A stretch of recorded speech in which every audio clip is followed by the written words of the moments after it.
اور جب بچے وہ اسکول سے آتا اس سے کہتے ہیں کہ بیٹا کھانا مانگتا تو کہتے ہیں کہ اللہ سے مانگو. کھانا کس سے مانگو؟ اللہ سے مانگو. کہ مصلی بچھاؤ اور مصلی پہ بیٹھ کر کیا ہے اللہ رب العزت سے دعا کرو. وہ اللہ کے جس نے تمہیں پیدا کیا ہے، جس نے تمہیں پیدا کیا ہے وہی تم کو رزق عطا کرے گا.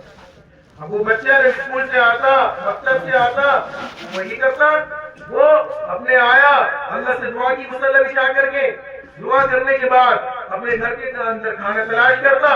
پہلے سیما کیا ہے کھانا تیار کر رکھ دیا کرتی تھی، وہ کھانا اس کو مل جاتا تھا. وہی یہی طریقہ چلتا رہا. ایک روز جو اس کی والدہ تھی وہ کہیں چلی گئی اور اس کے ذہن میں بھی نہیں رہا کہ بچہ کیا ہے اسکول سے آنے والا ہوگا اور میں نے کیا ہے کھانا تیار کر کے بھی نہیں رکھا. آج جو میں نے اس بچے کا ذہن تیار کیا تھا، اللہ رب العزت کے ساتھ اس کا کنیکشن ہو رہا تھا، تعلق پیدا کیا تھا، اس کے ذہن میں جو بات بٹھائی تھی کہ ہر کچھ کون اللہ رب العزت کی ذات کرنے والی ہے، کہ جو ہمیں رزق ملتا ہے یہ دینے والی ذات کس کی ہے؟ یہ اللہ رب العزت کی ذات ہے. آج وہ ذہن کیا ہے اس کا ختم ہو جائے گا. آج یہ ذہنیت جو ہم نے بٹھائی تھی برباد ہونے والی ہے.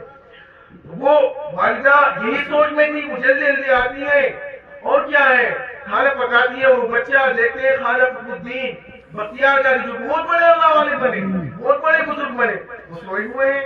جلدی سے آئی، بچے کو اٹھایا کہ بیٹا اٹھو کھانا کھاؤ. تو اس نے کہا کہ اماں میں تو کھانا کھا چکا ہوں.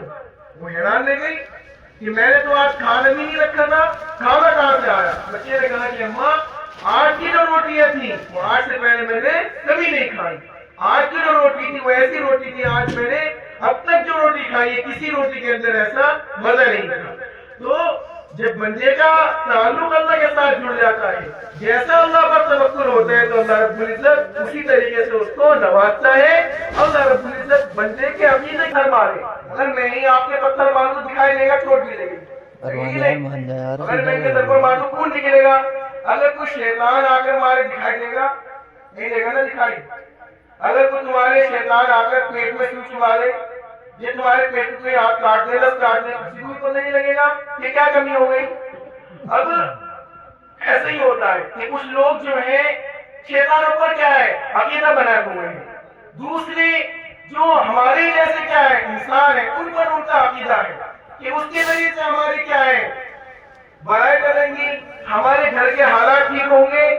تو اللہ نے فرمایا کہ جیسا بندہ میرے بارے میں گمان کرے گا ایسے ایسا کروں. دینے والا اللہ ہی ہے لیکن اس کا عقیدہ کیا ہے میری جیسے انسان پر جو کیا ہے بہت بڑا اللہ والا ہو، لیکن ہے تو ایک انسان نا، اگرچہ وہ دنیا سے جا چکا ہو اس پر اس کا عقیدہ اٹکا ہوا ہے. اور اللہ نے فرمایا کہ جیسا گمان کرے گا ایسے ملے گا. جس کو دوسروں کو بھی مل رہا ہے نا، ہم جو بندے ہیں ان کا کسی مسلمان پر عقیدہ ہے اور جو مسلمان نہیں ہے ان کا پٹھوں پر عقیدہ ہے. لیکن مل تو رہا ہے، بڑی بڑی گاڑیاں ہیں جو مرادیں مانگتے ہیں ان کی پوری بھی ہوتی ہے، ہوتی نہیں پوری ہوتی ہے. تو شیطان نے ان کی جو مینٹلٹی ہے اس سے فٹ کر رکھی ہے. ایسی کیا ہے ہم میں سے کچھ لوگوں کی ہو گئی ہے، وہ دوسروں کے پاس جاتے ہیں جو زندہ بھی نہیں ان کے پاس جا کر کے کیا ہے مانگتے ہیں. شیطان نے پیسہ فٹ کر دیا ہے، اگر وہ اس کے پاس نہیں جائیں گے، اس کے پاس جا کر کے اپنی منتیں نہیں مانیں گے تو شیطان کیا کرے گا؟